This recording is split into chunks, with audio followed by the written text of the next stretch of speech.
This next thing we're gonna do is on Bob Dylan's bootleg series called After the Show. Please buy my book over there. I don't know that one. Yeah, it's a rarity. It's a rare one. My friends, the first time I saw Dylan, he was opening for the Dead. This journalist, without a noteworthy publication or even an official assignment, ticketless, broke, and 17, just able to be on the outside looking in, just spitting distance from this American airfield turned outdoor concert hall. So I climbed a tree that was pinned to the fence that was about halfway back from center stage. And there I perched, like an 8-year-old, in his fort, but with electricity. Yes, kind of like next to an extension cord plugged into a nearby neighbor's house that powered a tiny radio that at midnight could pick up a Detroit station, playing Motown and R&B, maybe a few cuss words or street poetry. Cause the DJ, he sounded like a smooth criminal on a boulevard that you just had to get to. Or maybe I was up there like an old man on Desolation's peak, on lookout for signs of smoke and fire. And up there in the branches, the old man is caught by the eyes of an eagle who watches him like he too was a wild beast, part of that gray sky, helpless tribe.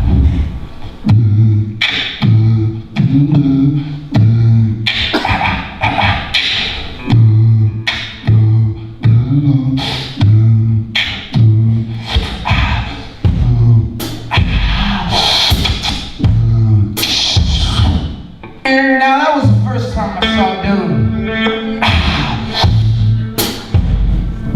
After a step, I climbed down the tree because the hippies in the woods, by the hundreds, had charged the fence and knocked it down. So I easily walked over the metal structure that was lying on the grass, like the hippies of the MTV generation.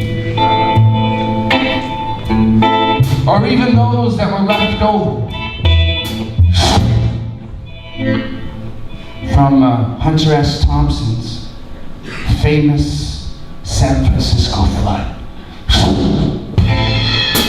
You know that gigantic Goliath wave that swallowed the Bohemian underbelly whole? They were unarmed without a slingshot in their grasp. So Rolling Stone ran off to the Big Apple to cash in on New Jerusalem's demise. With a fistful of receipts, saying that the cello move was going to push underground music into the forefront. But the truth was they had a fistful of receipts and divorced the earthquake that enabled that subculture moment in history. They wrote it off as a business expense. They got a blonde with big tits. They got an office with a view, and then they courted corporate shitty bands. Kind of like the Culture after renovations.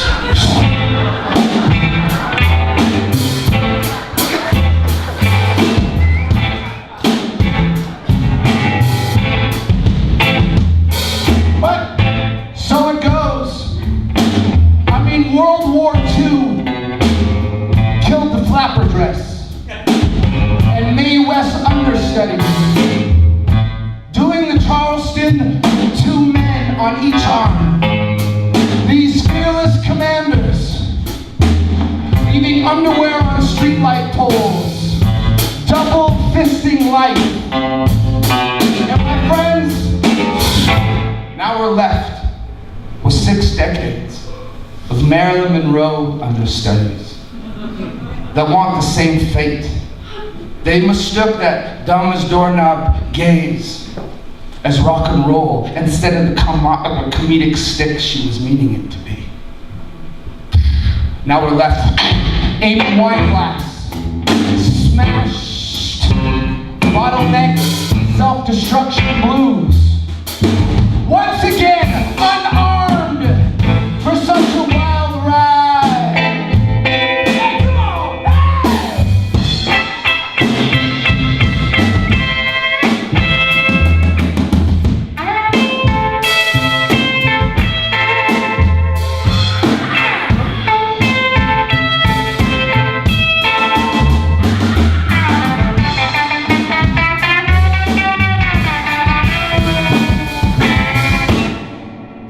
Was inside the American airfield.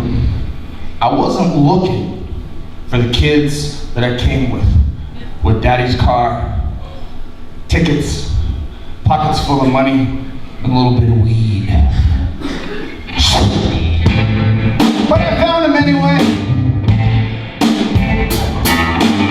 And that beautiful other world, full of lyrics, connection to that old-time blues, it disappeared. 'Cause sometimes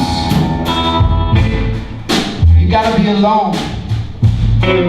So destiny put its perfect breeze for the day away, for destiny's turn to speak.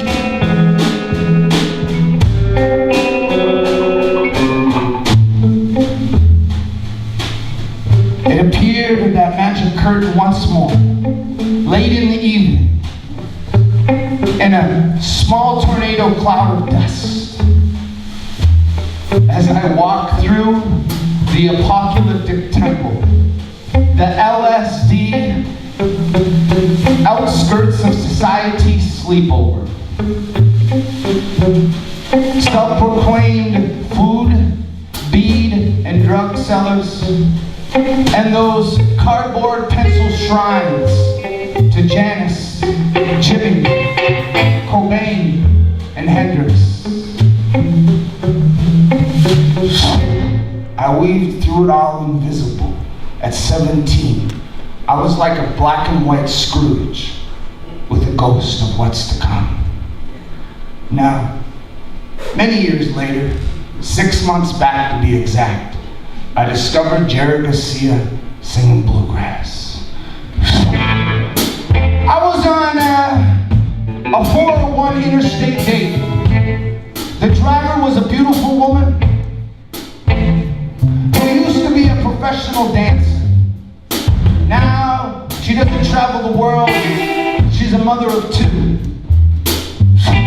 But I'm here to fucking tell you, her legs and ass were in perfect form.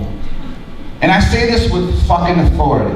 Like I was the artistic director of the Winnipeg Ballet. Perfect form. Perfect form. Now, like I said, we were on an interstate date. En route from my show in Quebec from Guelph. That night, I opened up with Maggie's Farm Concerto, and I closed with a savage curtsy.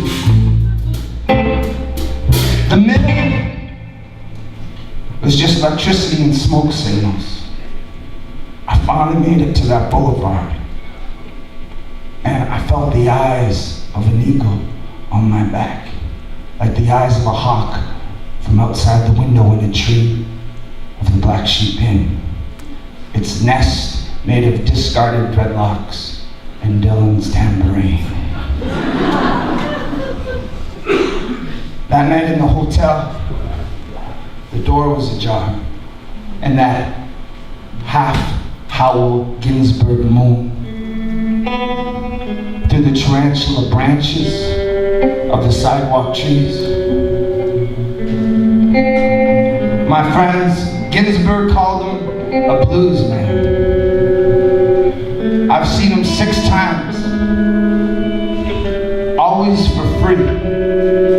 And always without a noteworthy publication or an official assignment. But when the man from Minnesota is your northern star, your feet are safely planted for such a wild ride.